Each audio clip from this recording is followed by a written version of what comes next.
Alors, je vous dis à tous et toutes, je ne sais pas s'il y a un tous.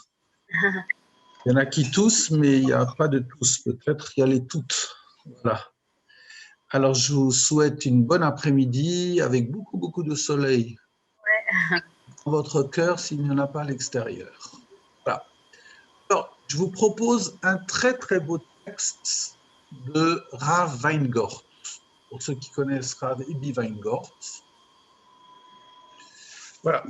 C'est un texte qui va un petit peu nous introduire dans la fête de Pessah.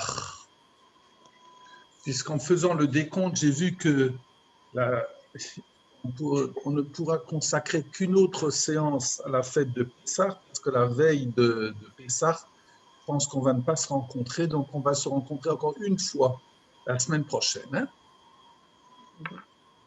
Voilà. Le titre de son article, c'est Shlosha Regalim que Sidram. 3 fêtes dans leur ordre. Regel, c'est la fête de pèlerinage. Ça vient du mot regel, le pied. Puisque à l'époque, on se rendait à Jérusalem à pied. Voilà. Nous commençons.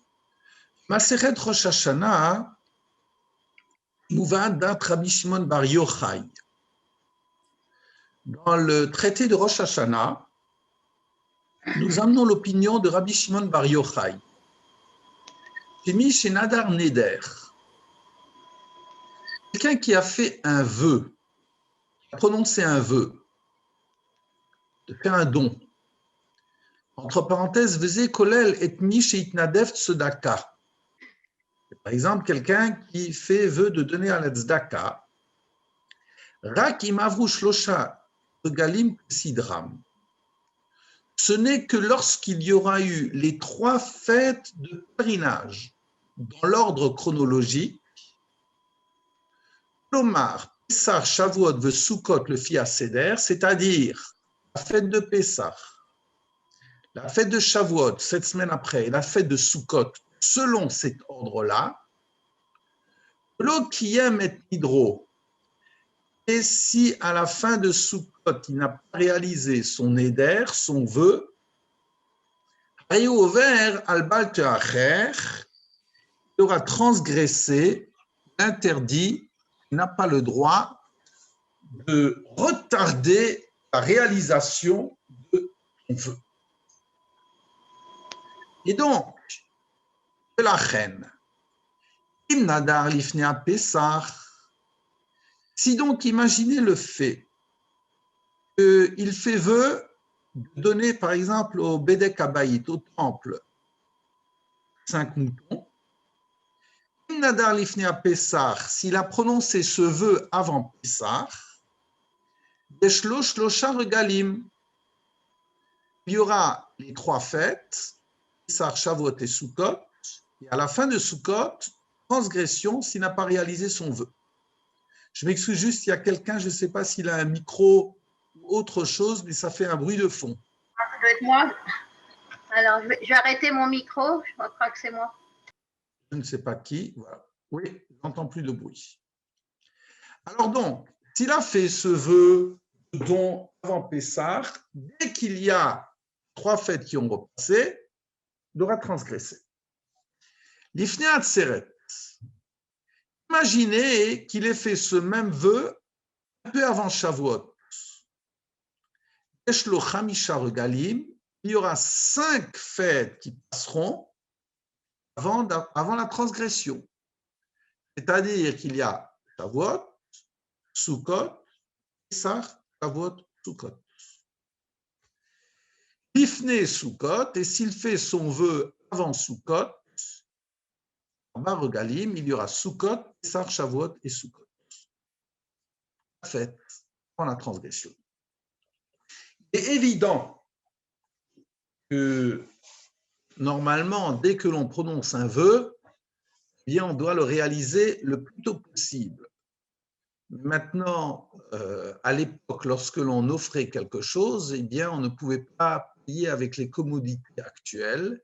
Et donc, on attendait les vœux, c'était souvent des vœux que l'on faisait à l'égard du temple.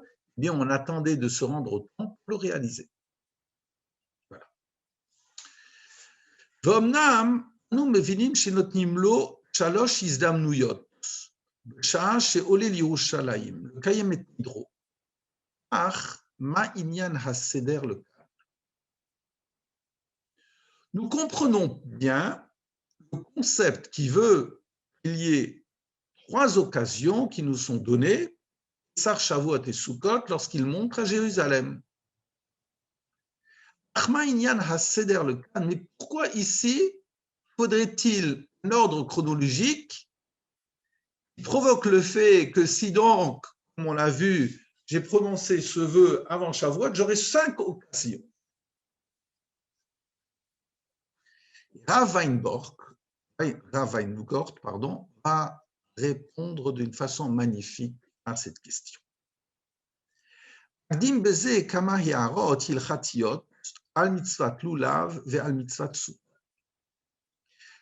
d'abord, en avant-propos, souligner certaines remarques de halakha concernant la fête de Sukkot, la fête donc où on prend le loulav et où on vit dans la soupe.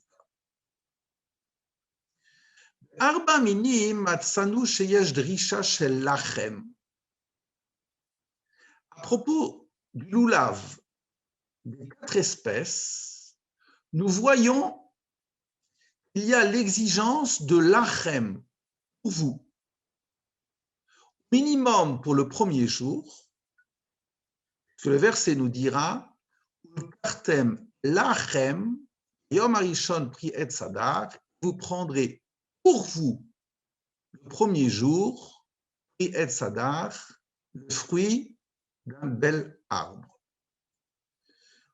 Or, il est dit, donc, lachem, vous prendrez pour vous, donc le loulav doit vous appartenir. Je ne peux pas utiliser un loulav, on me prête.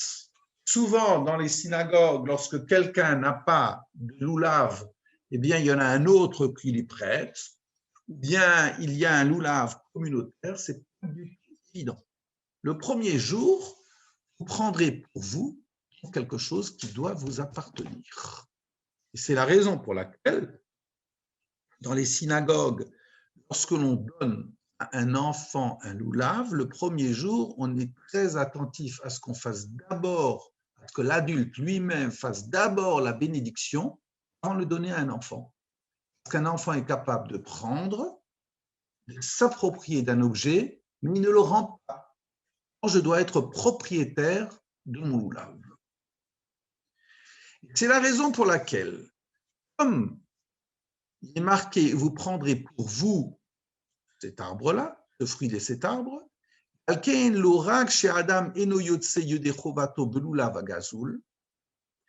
les Chacham nous ont dit, non seulement un homme ne peut pas être acquitté de son devoir un loulav qui est volé,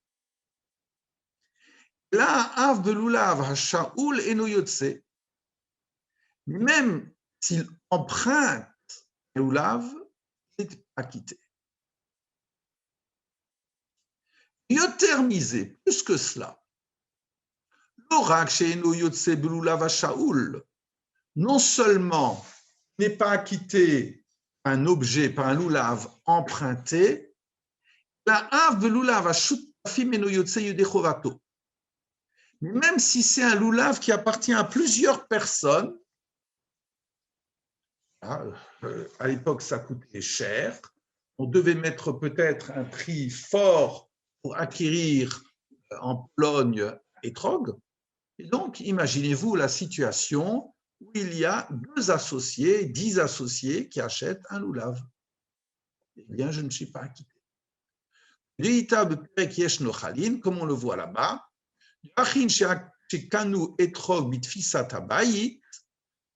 s'il y a des frères qui font un héritage, juste à l'époque de Sukkot, qu'il y a un loulav dans cet héritage, le père qui a disparu, il avait déjà acquis son étrog. S'il y en a un qui peut le prendre, il a pris. אם יכול לאוכלו כגון דאיכא אתרוג כיוצא בו לכל אחד ואחד, יצא. S'il y a un étrog pour chacun, c'est valable. אם לאו לא יצא. Pourquoi? לכם משמע שיקולו שלו ולא מקצתו. Il faut que ça lui appartienne en privé.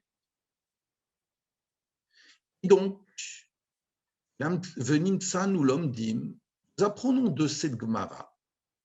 Yeshnan arba dargot bebaalut. Il y a 4 niveaux sur le concept, à propos du concept de la propriété. Hagrua mikulan gazul. La notion de propriété la plus négative, c'est gazoul, un objet qui aura été volé. Ça veut dire que par effraction, je me suis emparé d'un objet. Par exemple, le voler, pas renoncer, pas retrouver. Là, Léa, niveau plus positif, mais toujours non valable, c'est Shaoul, l'objet emprunté. Pourquoi c'est plus positif? Parce que là, c'est l'approbation du propriétaire.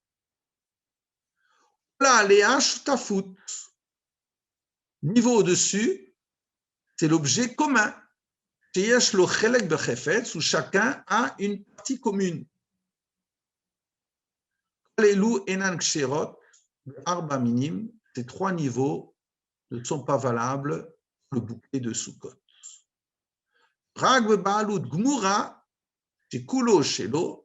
Mais ce n'est que lorsqu'il y a une propriété totale que l'objet m'appartienne, là je peux être acquis de mon devoir. Donc, premier aspect d'une partie de la fête de Sukkot. Deuxième aspect, la soukha elle-même. Pour la soukha, ce n'est pas le cas.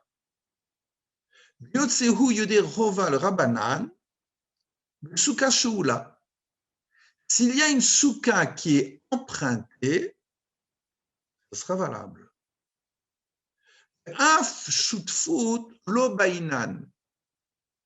Et je n'ai même pas besoin d'une soukha, il y a des associés qui se mettent ensemble pour la construire.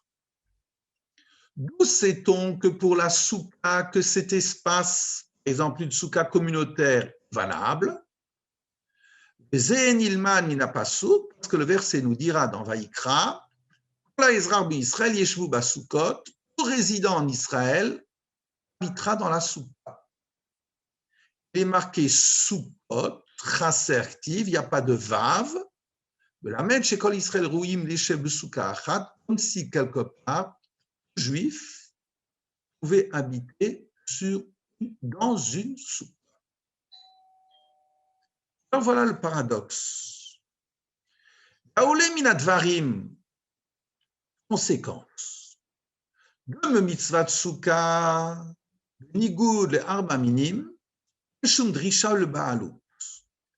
À propos de la soukha, à l'opposé du concept du bouquet, il n'y a aucune exigence du fait d'être propriétaire.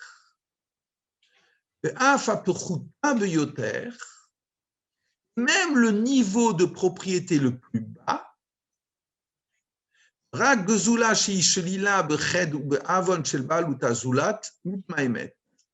la notion d'une soukha volée, même ça, l'impact serait amoindri.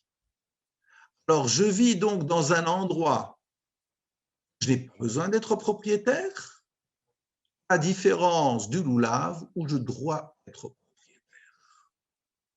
Pourquoi cela? Sukkot chag ha'asif. Azman shekol echad ve'echad osef et tevuato el beto. Sukkot, c'est la fête de la récolte. Le lieu, le moment où chacun d'entre nous fait pénétrer sa récolte à l'intérieur de sa demeure. Ou azman shebo baim l'idée bitui kitsoni hevdeli ba'amaradot.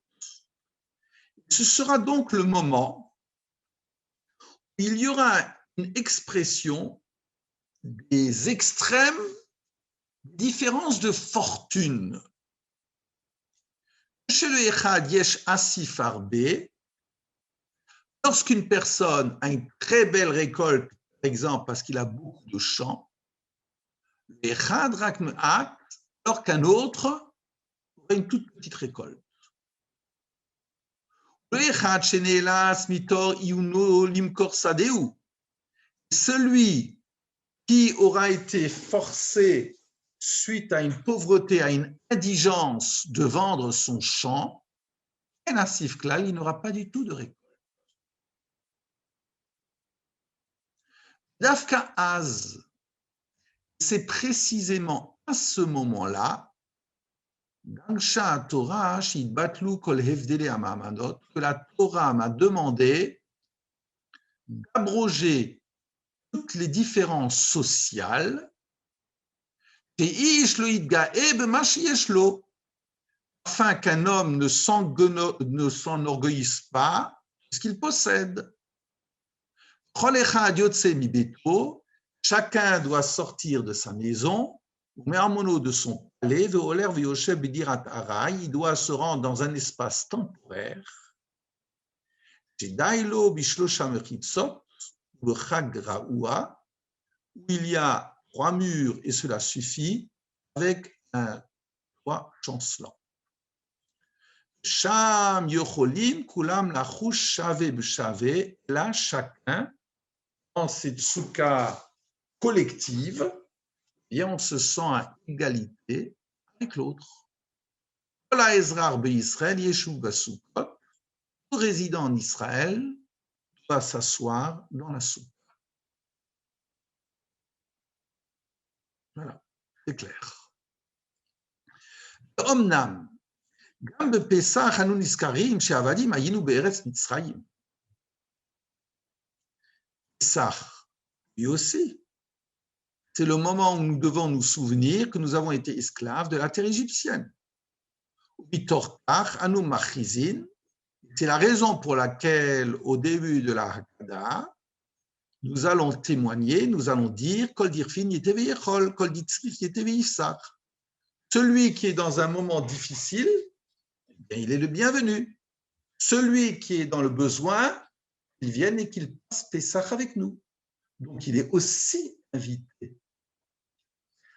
Adayin en kan bitoui le hashvuyot, le hashvuniot, le bitul habealot ve'akinyan. Mais à Pesach, il n'y a pas un gommage de l'expression l'égalité.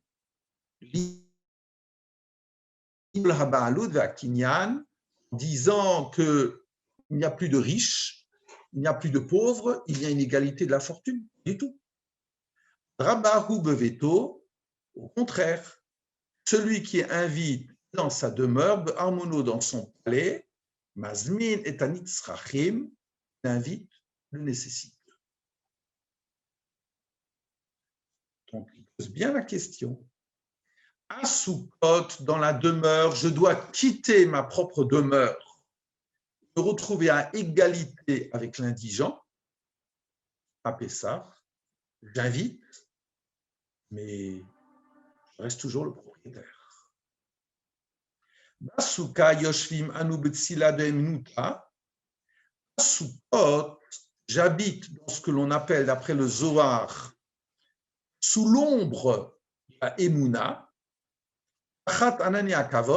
sous l'ombre des colonnes de gloire.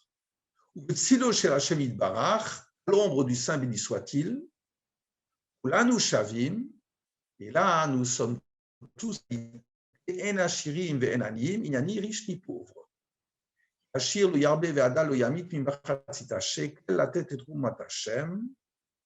Quelque part, on réalise ce que l'on fait au moment l'on fait le dénombrement, le riche n'a pas le droit de donner plus, le pauvre n'a pas le droit de donner moins, le demi-cycle, de donner sa contribution à Hachem.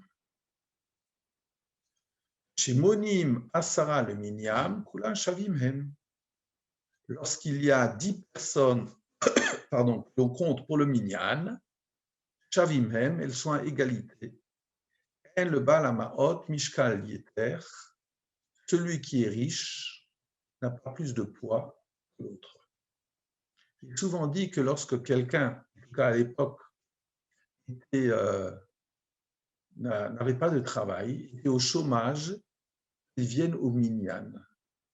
Alors les gens me regardaient quelquefois avec des drôles yeux, mais quel est le rapport entre le Minyan et le fait d'être au chômage? Parce qu'en réalité, à l'époque, en tout cas, lorsque quelqu'un se retrouvait à Dieu ne plaise au chômage, eh bien, quelquefois, il se sentait diminué. Ce n'était pas encore une norme. Il se sentait diminué, il se sentait touché, atteint dans sa dignité. Alors, je disais de savoir qu'il compte autant que Rothschild, ça c'est quelque chose de très important. Donc, vous voyez bien la distinction qui existe entre l'espace de Sukkot et ma demeure pendant Pessah. Mikan Magim Anu le Seder HaRegalim. Maintenant, nous allons arriver à la chronologie de nos fêtes. Puisque c'était cela la question du départ. Comment cela se fait-il? Quelqu'un qui fait un vœu avant Shavuot, il a besoin que les 5 fêtes passent pour avoir transgressé. Nous continuons. Dafka b'mitzvah hagdola shel korban Pesach, yesh derisha shel kinyan. Et précisément dans la grande mitzvah du korban Pesach, du sacrifice pascal, il y a une exigence d'acquérir un objet. L'ikru lahem, ish le vetavot, c'est la bayit, et chacun prendra, un homme prendra donc, c'est le vetavot, un agneau par maison paternelle, un agneau par maison. Il y a donc, pour le Korban Pessah, il y a à la fois la notion de l'acquisition, la notion de shutfut, de l'association. Sur quel plan?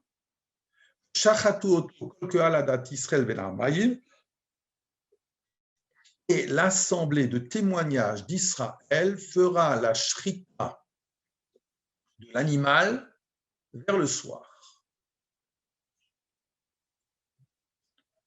Donc, acquisition de la bête et abattage de la bête. Rav Shimshon Raphaël Hirsch Mevaer. Rav Shimshon Raphaël Hirsch explique. Le mitzvah rishonit zo natna haTorah bituy malé le kinyan ou le kosher mishpati le minui shaliach. Donc cet auteur nous dit que précisément dans la première mitzvah qui nous a été donnée pour pouvoir sortir d'Égypte, eh bien là, il y a 2 principes qui émergent. Le premier, c'est l'expression pleine du kinyan de pouvoir acheter, de pouvoir posséder l'objet. Ici, une bête. Jusqu'à présent, tout ce que je possédais est à mon maître. Aujourd'hui, je peux acquérir cet animal. Première notion qui est traduite par le Korban Pessah. Deuxième notion, le kosher mishpati, le minui shaliach. La capacité sur le plan du droit à nommer un shaliach, un émissaire. De quoi parle-t-on? Imaginez une famille. Dans une famille où on acquiert un agneau, mais qui c'est qui fait la shrita? Une seule personne. Et si, par exemple, je mange cet agneau avec mon voisin parce que nous sommes trop peu nombreux, alors qui est-ce qui fait la shrita? A ou B? réponse A peut remplacer B. A peut devenir le shaliach, l'émissaire de B. C'est la deuxième notion que l'on apprend. Le kosher à mishpati, le minouï shaliach, la capacité juridique à nommer l'émissaire. C'est cela dont on parle à Shochet chez Shochet Bishvil Be'alim, quelqu'un qui fait la shrika pour d'autres personnes. Le Korban Pesach, l'homme dim anu kolinyan ashlichut, parce que c'est justement à propos du sacrifice pascal l'on apprend la notion de la shlichut, donc d'être capable de nommer quelqu'un, de voir que moi je devrais faire. Et à Kinyan vers un mamad amishpati, emam yachadim et mi sheyatzam ya'avdut cherut, et Rav Shimshon Raphaël nous dit, parce que justement le fait de pouvoir acquérir un objet pour moi-même, la notion juridique qui fait que je peux nommer quelqu'un d'autre, remplir mon devoir, ça, ce sont les premiers registres, les premières dimensions d'une personne qui sort de l'esclavage et recouvre la liberté. Jusqu'à présent, Mashekana Evet Kanarabo, tout ce que j'avais appartenait à mon maître. Rag ben Chorin ou Baal Ishiyut Rouch, ce n'est qu'une personne libre qui a droit de propriété sur ses biens. Donc c'est cela la première dimension que je dois vivre à Pessah, acquérir un bien. C'est à moi de nommer quelqu'un d'autre pour pouvoir remplir un devoir. Parce que je suis libre, l'autre est libre, et il peut me remplacer pour quelque chose. Première dimension, première fête de pèlerinage. La deuxième dimension, Shavuot mekablin anu et Torah. Shavuot, nous recevons la Torah. Troisième dimension, Sukkot. Mitzvah Sukkah mitbatel ka'amur kol inyan hakinyan va'balut. Justement, à Sukkot, sera abrogée dans la Soukha cette notion d'acquisition et de propriété.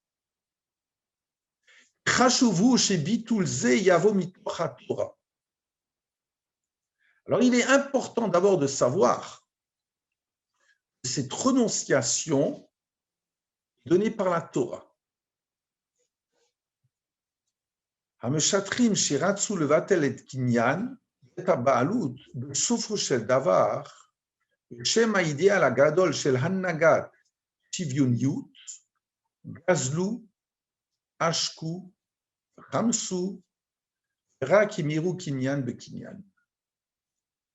Parce que dans les États policés, à la Russie, à d'autres, où on a voulu abroger cette notion de propriété d'acquisition, finalement, au nom du grand idéal de l'égalitarisme, eh bien, il y a eu vol, oppression, violence, et il y a eu abrogation de cette notion d'acquisition. L'Akroum et Elou, de la tête les Elou, ils ont pris à l'un pour donner à l'autre. Il n'y a pas besoin d'aller très loin dans notre histoire, dans l'histoire du monde, pour retrouver ces pages sombres. Et donc, la raison pour laquelle nous dira Rav Weingart, Umikana alacha agdola shisuka gezula sulahi. C'est la raison pour laquelle la souka, donc l'espace où tout le monde se retrouve, si cette souka est volée, c'est négatif. L'air surtout, nom de l'égalitarisme, ne va pas aller voler ce qui appartient à autrui.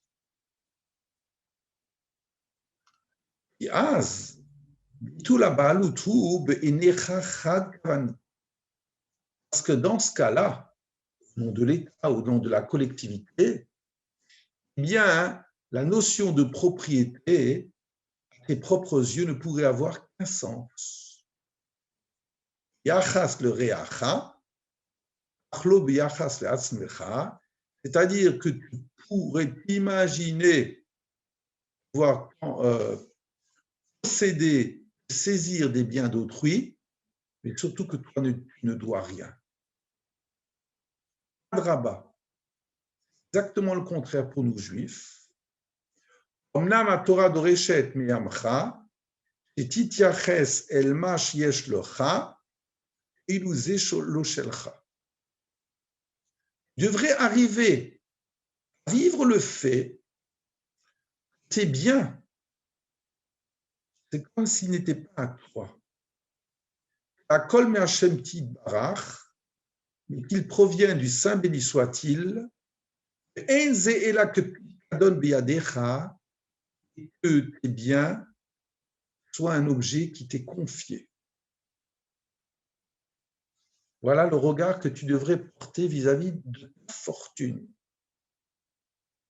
Mais d'un autre côté, tu dois donner un poids significatif à ce qui appartient à autrui, parce que le Saint béni soit-il, c'est cela qu'il a confié dans la main d'autrui. En réalité, c'est un homme d'éthique, de propreté, quelqu'un qui a entre ses mains la Torah et les mitzvot,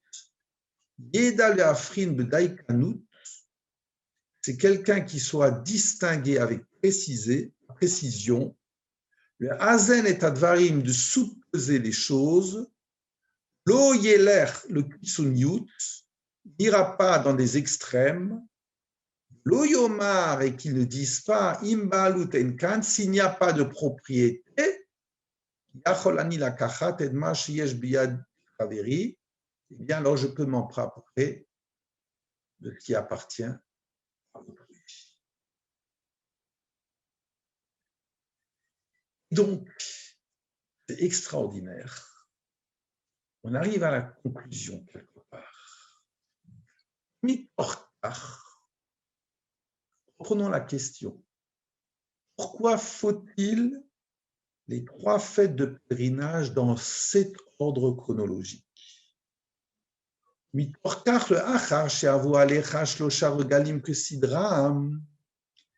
C'est précisément lorsque se déroulent les 3 fêtes de pèlerinage dans cet ordre chronologique, Mevin, qu'il comprend, Sheno Bal Kinyan Uruchush, il comprend à la fin de Sukkot que ce qu'il a en main est éphémère, Alav le Kayem Be'atzmo et Mishnah, qu'il doit réaliser ce qui est dit dans les Pirkei Avot, Enlo Michelo, donne-lui, avec un L majuscule, Michelo, de ce qui lui appartient, Sheata Veshelcha Shelo, parce que toi, et ce qui t'appartient, lui appartiennent.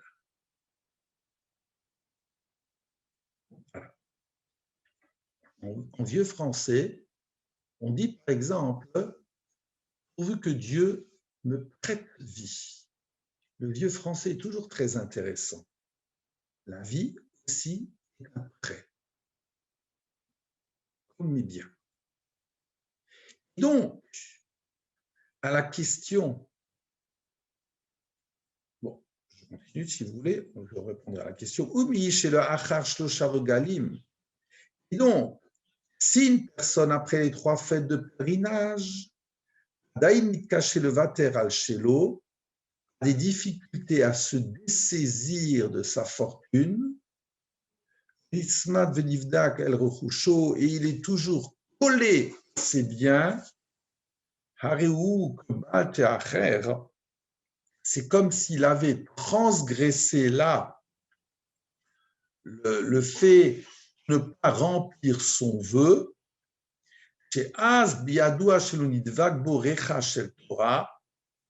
parce que là, il doit savoir qu'il ne vit pas selon les principes de la Torah.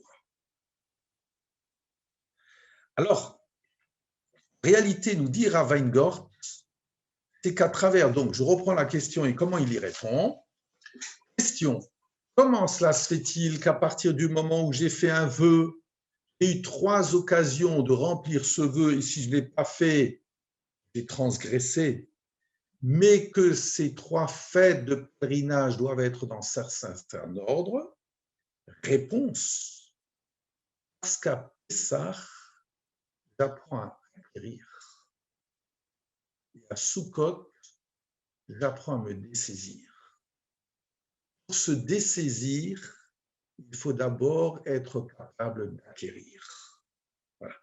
Et donc, c'est cela, ce processus que l'on a fait à travers le Korban Pessah, l'agneau pascal. Eh bien, j'acquiers un objet, je dois le garder, et dans mon espace, et ensuite je me dessaisis, par exemple à Sukkot. Il peut se dessaisir quelqu'un qui a cette notion de propriété. Alors, question. Mais si telle est la dimension de la Torah, je vois que ça sera valable à Sukkot, où effectivement mon espace est un espace partagé. Mais il y avait une deuxième notion, c'est qu'à Sukkot, il y avait le loulav, le bouquet, qui précisément doit être à moi. Alors vous avez le paradoxe au niveau de la fête même de Sukkot. D'un côté, la soukha, espace collectif partagé, le bouquet, exclusivement à moi. Question donc. Voilà ce qu'il nous dit. Omnam be'arba minim, ba'inan lachem. Toutefois, à propos du loulav, on a besoin de la notion lachem. Le bouquet doit être à moi. Même le loulav commun, ce n'est pas valable.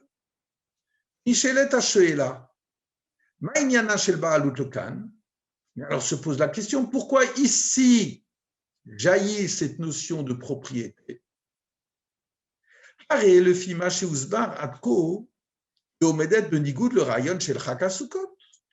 D'après ce que nous avons expliqué, il y aurait ici une opposition par rapport au concept de Sukkot, la collectivité. Domé Shenitan le Vaerzot Alpia Midrashi. Me semble qu'il faille expliquer ce paradoxe, donc du bouquet, du lave, après le Midrash que vous connaissez tous. Arba minim hem bitouy le arba minim de Israël. Les 4 espèces sont l'expression des 4 catégories, des 4 registres juifs.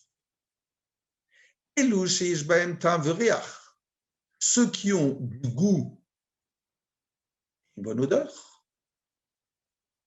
donc c'est Brinat Etrog, c'est la dimension du Etrog, c'est donc le goût et l'odeur, c'est la Torah, donc le savoir et les bonnes actions.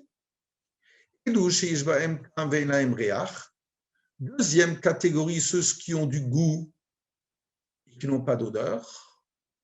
Brinat Kapot Marim, ce sera donc le loulav lui-même. Torah, le loma asim tovim. La Torah sans les bonnes actions. Ceux qui ont une bonne odeur et qui n'ont pas de goût, c'est l'ordre du hadas, mirth, c'est maasim tovim, le lot Torah. Elou she'en bahem lo ta'am velo reach, ceux qui n'ont ni goût ni odeur, c'est la harava, la sol. Lo Torah velo ma'asim tovim. Registre toutes les catégories du peuple d'Israël. Nimtsa, Arba minim hein bitui le dargot ruchaniyut hashonot d'Israël. Il se trouve donc que les 4 espèces du loulav sont l'expression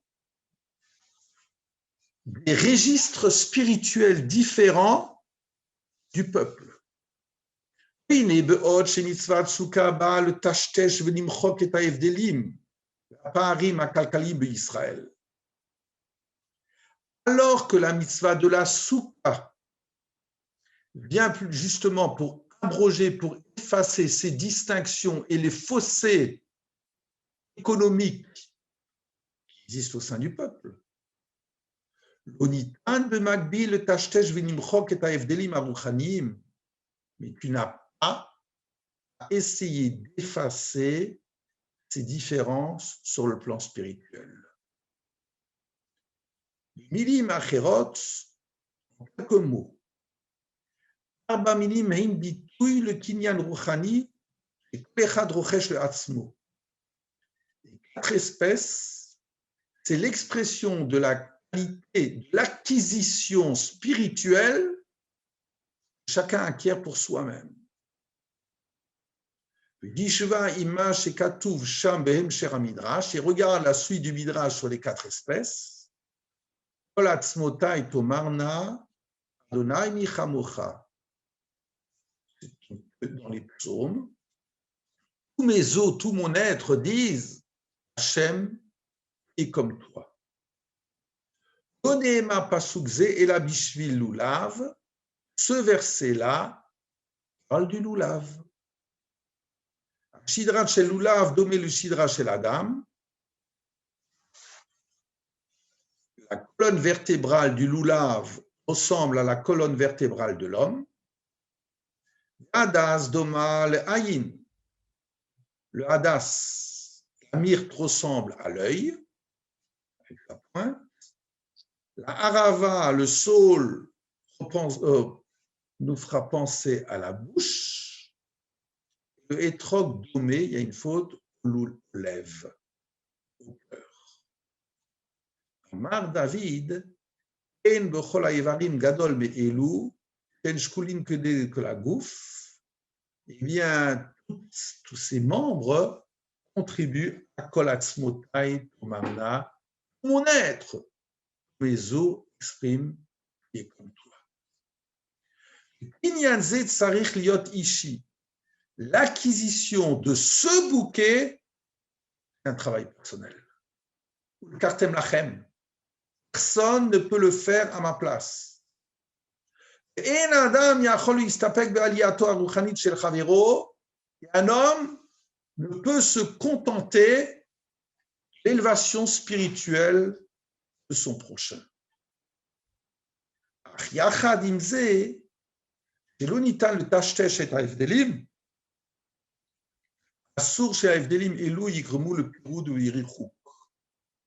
attention, même si chacun d'entre nous est dans un autre registre sur le plan spirituel, surtout, il n'y a pas à effacer ces distinctions, mais ces différences n'ont pas provoqué un fossé et un rejet.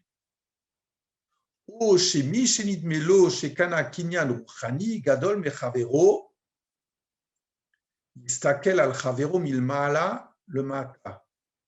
Qu'à Dieu ne plaise, celui qui a un niveau spirituel plus élevé qu'autrui, il regarde avec condescendance et avec un esprit hautain du haut vers le bas. Adraba, au contraire, avec ce bouquet qui marque donc, qui préfigure, qui symbolise les registres spirituels du peuple, Yasukulam Agudachat devait faire un groupe. Lulav, c'est-à-dire Eged, le lulav doit être lié. וראה מדרש תנחומה פרשת אמור בעניין העגל של 4 מינים, אמור אתה יהיו מתעלה כשאין עשוין אגודה אחת, שנאמר ואגודתו על ארץ יסדה, le bouquet n'est valable lorsque tu l'as lié ensemble. יש סמך גדול לרעיון הנ"ל, מקורותיהם של ישראל. En réalité, tu peux trouver même un appui au niveau de la réflexion. Dans nos sources, les sources du peuple, Meshech Arbaim Shana Bamidbar, pendant 40 ans dans le désert. Chez Mitzvah Tsouka Ba le Hazkir ou le Hatzliach, que la mitzvah de Souka vient nous rappeler et mettre en exergue. Al-Pi Chazal, parce que dans le désert, d'après nos maîtres, Chol she'adam haya tzadik yoter, Achaman haya karov yoter el aholo. Plus un homme était grand dans le désert, plus la manne le nourrissait, elle était proche de sa demeure, de sa tente. Tzadikim yarad al petar batehem. Les grands, la manne était à la porte de leur tente. Bénonim yatsu velakatu, les bénonymes, les gens moyens, ils devaient aller plus loin et glaner. Shaim chatu velaktu, et Oshaim c'était beaucoup plus loin. Donc au niveau de l'éloignement, il y avait le registre qui était là. Ach le chol echad, tzadikim pachot tzadikim igia bediyuk omer la gulgolet.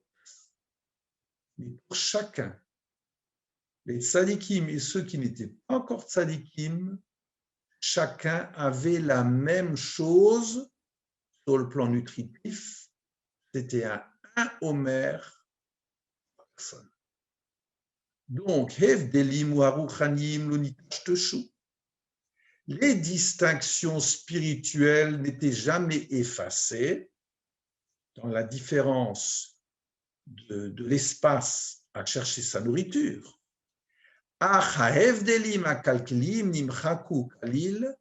Mais les distinctions matérielles, Omer la Gulgolet, ça s'était effacé. Et donc, c'est comme cela que Rav Weingart nous dit qu'à la question de savoir pourquoi est-ce qu'il faut absolument qu'il y ait ces fêtes de pèlerinage dans cet ordre-là, eh bien, c'est la progression. Savoir acquérir, savoir déléguer durant la fête de Pessah, c'est toujours moi qui ai ma maison ouverte et qui en suis le propriétaire. À Soukot, au niveau de l'espace, je sors de ma demeure solide, je vais dans une demeure collective, où il y a une égalité fondamentale, même si d'un autre côté, durant la fête de Soukot, je dois absolument prendre le bouquet et vivre ce rapport personnel à ma spiritualité. Voilà. Vous pouvez rallumer vos micros. Est-ce que vous avez des questions?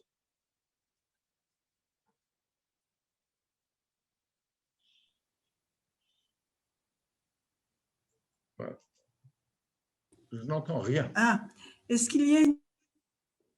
Est-ce qu'il y a, je ne sais pas quoi. Michel, je ne t'entends plus. La deuxième question, la première, c'est toujours la plus difficile à poser. Voilà. Vous m'entendez? Oui, mon micro s'était arrêté, pardon. Oui, je t'en prie. Est-ce qu'il y a une signification spéciale dans le fait que le hétrog, on puisse seulement le mettre à côté des autres et qu'il ne soit pas lié avec les autres? Bien sûr, il n'y a pas d'osmose. Jamais l'osmose. Ce n'est pas de la mayonnaise. Non, mais les autres sont liés ensemble. Alors Ils ne sont même pas liés ensemble, en réalité.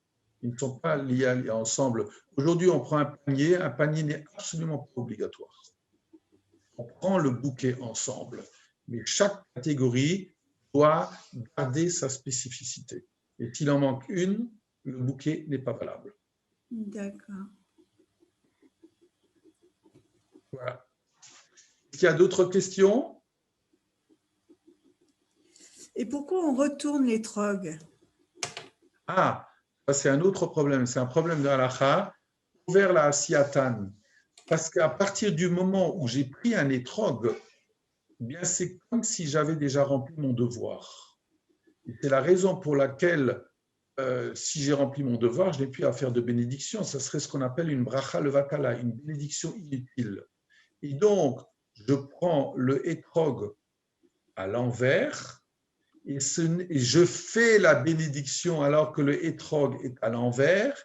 Et ce n'est qu'au moment où je l'agite que là, je vais réaliser la mitzvah. D'accord. D'accord. Merci beaucoup. À quoi? Voilà. Il y a d'autres questions, chers amis? Non. Alors, je vous souhaite un Shabbat Shalom. Soyez à l'heure à l'office parce qu'il sera long. Voilà. Il y a 2 longues sidrotes merveilleuses avec 2 sfarim, puisque ce sera Shabbat à Chodesh. Donc, c'est le 4e Shabbat de la belle série. Et voilà. Je nous souhaite plein de bonnes choses et entendre surtout des très, très bonnes nouvelles de la part de tous nos malades et de nos personnes isolées. Hein? Kenny Ratson, merci. Voilà. Allez. Au revoir tout le monde.